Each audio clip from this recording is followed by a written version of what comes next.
Students, how are you. जैसा कि हमारा व्याकरण का काम चल रहा है, हमने उपसर्ग और प्रत्यय कर लिए हैं। आप सभी ने याद कर लिए होंगे। आज हम अलंकार करेंगे। अलंकार, पहले मैं आपको इसकी परिभाषा समझाती हूँ। अलंकार किसे कहते हैं? अलंकार दो शब्दों के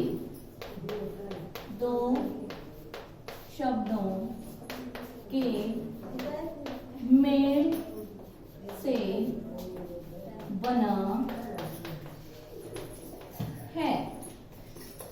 अलम जमा कार किससे बना है?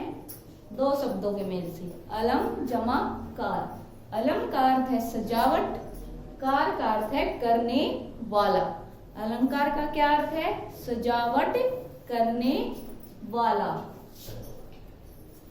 अलम शब्द का अर्थ है सजावट, अर्थात अलंकार का अर्थ है सजावट करने वाला। जिस प्रकार आभूषण स्त्रियों के शरीर की शोभा बढ़ाते हैं, उसी प्रकार हमारे काव्य में अलंकार काव्य सौंदर्य की सुंदरता बढ़ाते हैं। काव्य सौंदर्य में, काव्य में यानी कि कविता में चमत्कार उत्पन्न करने के लिए अलंकारों का प्रयोग किया जाता है। कविता की सुंदरता बढ़ाने के लिए अलंकारों का प्रयोग किया जाता है। जिस प्रकार आभूषण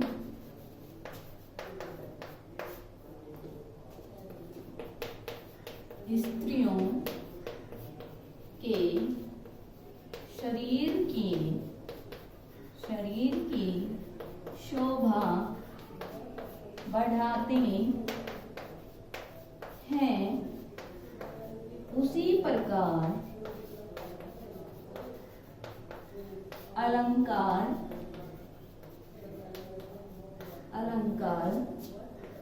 काव्य की सुंदरता बढ़ाते हैं, अर्थात काव्य सौंदर्य में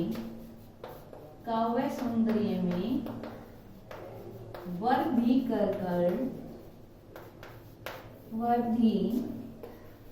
कर चमत्कार उत्पन्न करते हैं। समझ में आया आपको अलंकार किसे कहते हैं? जो काव्य सौंदर्य में सुंदरता बढ़ाते हैं, काव्य सौंदर्य की सुंदरता बढ़ाकर उनमें चमत्कार उत्पन्न करते हैं। ये हो गया हमारा अलंकार। अलंकार की परिभाषा। अब हम ये लिखेंगे कि अलंकार कितने प्रकार के होते हैं। अलंकार के कितने भेद हैं? अलंकार के, ये क्वेश्चन आप खुद लिख लेना। अलंकार के 3 भेद हैं। शब्दालंकार पहला है, कौन सा है? शब्दालंकार। शब्दालंकार जिसमें शब्दों के कारण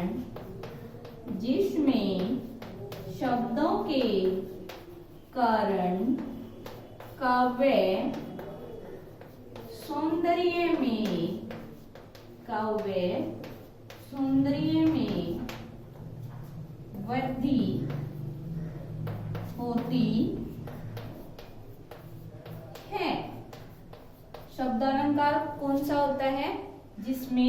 शब्दों के कारण काव्य सौंदर्य में वृद्धि होती है। दूसरा है हमारा अर्थालंकार। कौन सा है? अलंकार।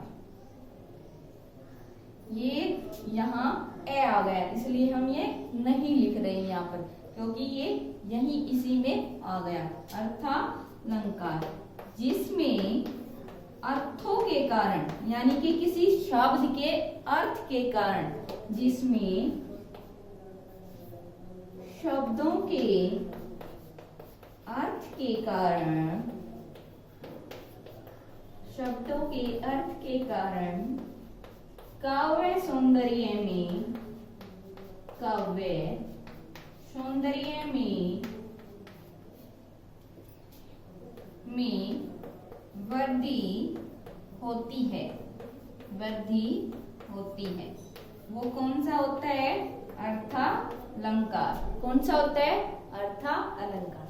तीसरा है हमारा उभयालंकार। उभयालंकार कौन सा है? उभयालंकार। कौन सा है? उभयालंकार जिसमें शब्द तथा अर्थ दोनों के कारण काव्य सौंदर्य में वृद्धि होती है। जिसमें शब्द तथा अर्थ,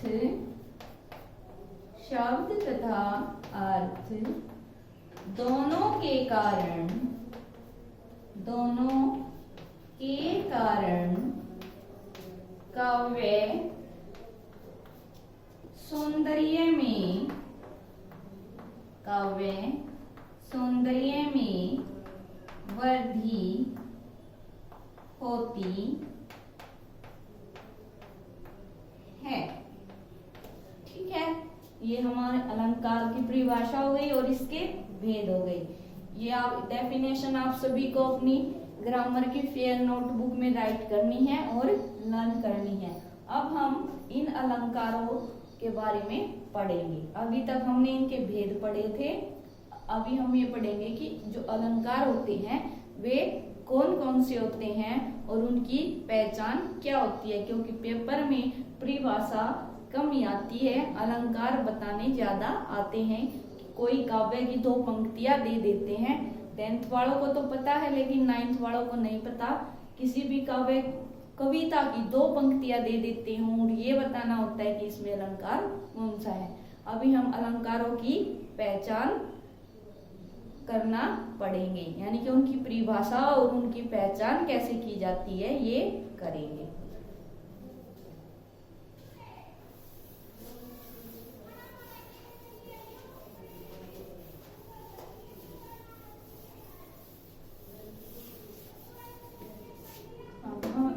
सबसे पहले अनुप्रास। अनुप्रास अलंकार कौन सा करेंगे हम? अनुप्रास। अनुप्रास। अनुप्रास अलंकार की पहचान कैसे होती है, पहले हम इसकी परिभाषा लिखेंगे, फिर मैं आपको उदाहरण देकर समझाऊंगी। जिसमें किसी वर्ण की, वर्ण यानी कि अक्षर की, जिसमें किसी वर्ण की बार बार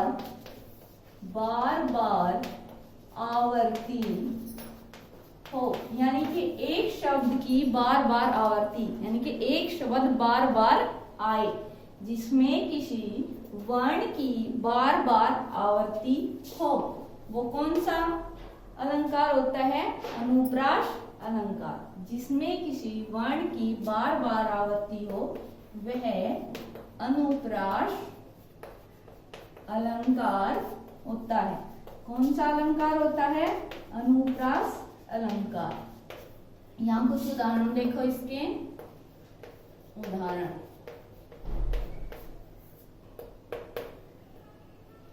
महिप, मुदित, मंदिर, मुदित, मंदिर आए। जैसे ये एक लाइन हमारे एग्जाम में आ गई और हमें ये बताना है कौन सा अलंकार है। कौन सा अलंकार, इसमें मैं वर्ण की बार बार आवर्ती है, तो कौन सा अलंकार है ये? हमारा अनुप्रास अलंकार। ठीक है, मैं की बार बार आवर्ती हुई है ना, मैं शब्द का बार बार प्रयोग हुआ है। मैं आगे देखो,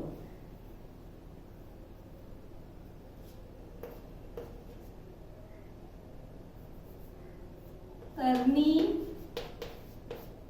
तनुजा, तट पर, तरुवर, छाए।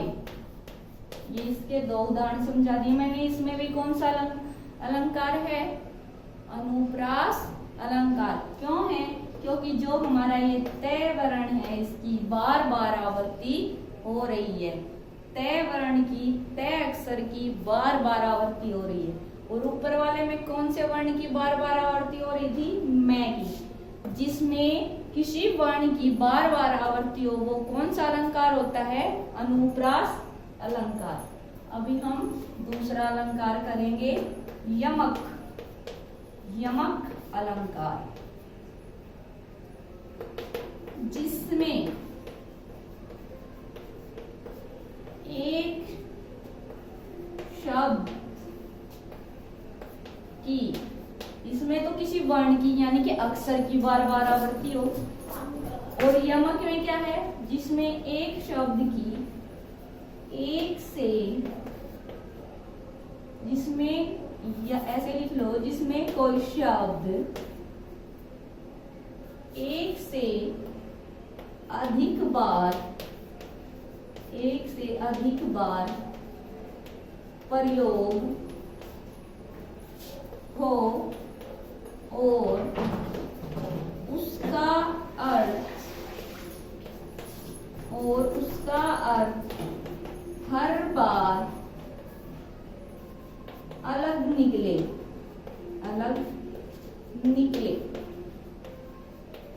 वो कौन सा अलंकार होता है? यमक अलंकार। कौन सा अलंकार होता है? यमक अलंकार।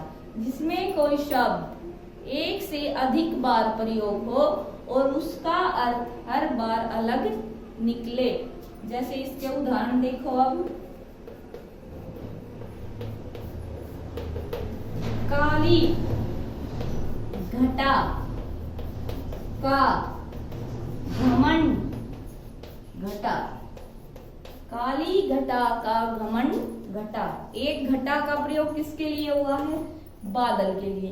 और एक घटना का, घटा का अर्थ हुआ है घटना, कम होना। ठीक है, जैसे काली जो घटा है उसका घमंड कम हो गया।